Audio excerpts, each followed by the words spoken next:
Hi hello കൂട്ടുകാരെ, നമ്മളിന്ന് ചിലിമ്പിപ്പുളിയും കൊണ്ടൊരു ചാറുകറി വയ്ക്കാൻ പോവാം. അപ്പോൾ ഇതും കൊണ്ട് അച്ചാറിടും, ഉണങ്ങി വെച്ചിട്ട് മീൻകറി വയ്ക്കും, അങ്ങനെയൊക്കെ കുറേ ചെയ്യാറുണ്ട്. ഉണങ്ങി വെച്ചിട്ട് അച്ചാറിടാനും നല്ലതെന്ന് പറയുന്നേക്കാം. അപ്പം നമ്മളിന്നൊരു ചാറുകറി തേങ്ങയൊക്കെ അരച്ചിട്ടൊരു ചാറുകറി വയ്ക്കാൻ പോവാം.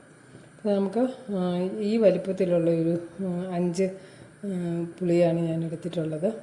നമുക്ക് ആവശ്യത്തിന് വെള്ളം ഒഴിച്ച് ഒന്ന് വേകാൻ വയ്ക്കാം. ഉപ്പ് ഇട്ട് വെള്ളം ഒഴിച്ചൊരു ഉള്ളു മഞ്ഞൾപ്പൊടി ഇട്ടിട്ട് നമുക്ക് വേകാൻ വയ്ക്കാം. നന്നായിട്ട് വെന്ത് ഉടച്ചെടുക്കണം. ആ ഒരു പരുവത്തിന് വെന്ത് കിട്ടണം. ഓക്കെ,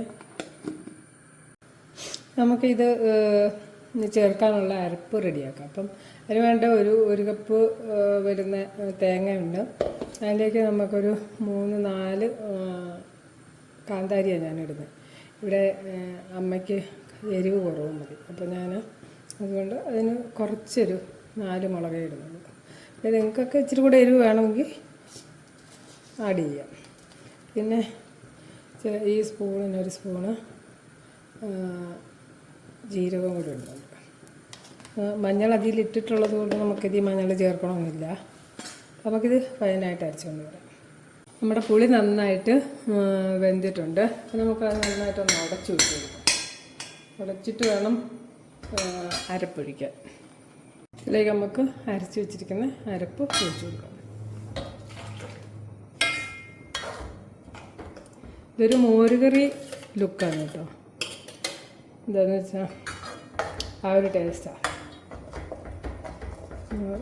മോരൊഴിക്കുന്നില്ല എന്നുള്ളൂ, നല്ല പുളി ഉണ്ടാവും, നല്ലൊരു ടേസ്റ്റ് ഉണ്ട്. മഞ്ഞൾപ്പൊടി മഞ്ഞക്കളർ ഇച്ചിരി കുറവാണ്. നമുക്ക് ഇച്ചിരി കൂടെ മഞ്ഞൾപ്പൊടി ഇട്ട് കൊടുക്കാം.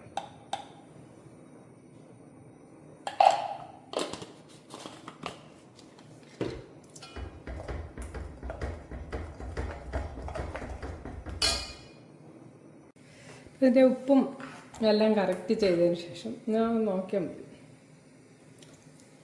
എല്ലാ ആവശ്യത്തിനുണ്ട്. ഇത് കൈ എടുക്കാതെ ഒത്തിരി നേരം ഒന്ന് ഇളക്കിക്കൊണ്ടിരിക്കണം. തിളച്ച് പോകണ്ട. നന്നായിട്ടൊന്ന് ചൂടായി കഴിഞ്ഞതിന് ശേഷം നമുക്കിത് ഫ്ലെയിം ഓഫ് ചെയ്യാം.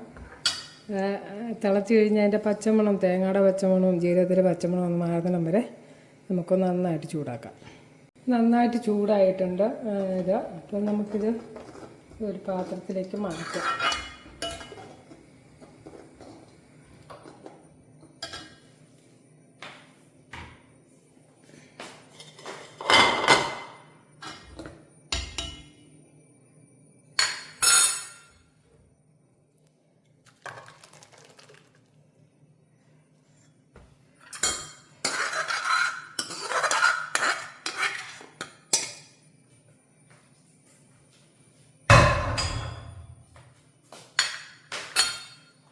അപ്പം നമ്മൾ ഈ പാത്രത്തിലേക്ക് മാറ്റിയിട്ടുണ്ട്. നമുക്കതിന് കടുക് താളിച്ച് കൊടുക്കാം. ചട്ടി വെച്ച് എണ്ണ ഒഴിച്ച് ചൂടായിട്ടുണ്ട്. ഇതിന് കടുക് ഇട്ട് കൊടുക്കാം.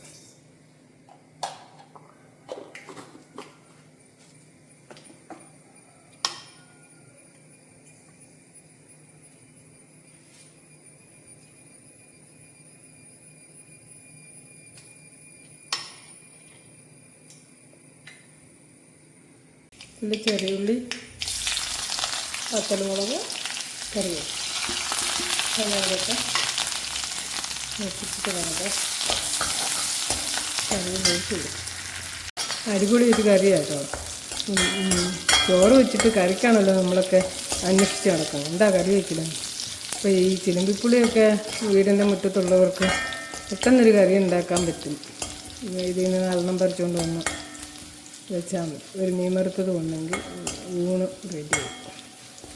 അപ്പോൾ ഇങ്ങനെ എല്ലാവരും ഒന്ന് ട്രൈ ചെയ്ത് നോക്കണം. നല്ല സൂപ്പർ കറിയാട്ടോ. ഒന്നും കുറവ് പറയാനില്ല. ഇത്ര നല്ല അടിപൊളി ഒരു കറിയാണ്. നമുക്കിത് കറിയിലേക്ക് ഒഴിച്ചു കൊടുക്കാം.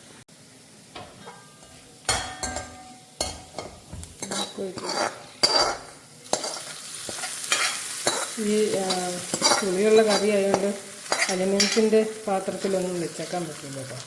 പെട്ടെന്ന് അതിനെ കിഴിട്ട് വരും. അതുകൊണ്ട് അപ്പം തന്നെ നമ്മൾ കറി വെച്ചാൽ അന്നേരം തന്നെ അത് വേറെ പാത്രത്തിലേക്ക് മാറ്റണം. നമ്മുടെ അടിപൊളി ചിലിമ്പിപ്പുളിക്കറി റെഡി ആയിട്ടുണ്ട്. എല്ലാവരും ട്രൈ ചെയ്യുക, ഫീഡ്ബാക്ക് അറിയിക്കുക, ഷെയർ ചെയ്യുക, ലൈക്ക് ചെയ്യുക, സബ്സ്ക്രൈബ് ചെയ്യണം, സപ്പോർട്ട് ചെയ്യണം. Okay, thank you. പുതിയൊരു വീഡിയോ ആയിട്ട് വീണ്ടും കാണാം.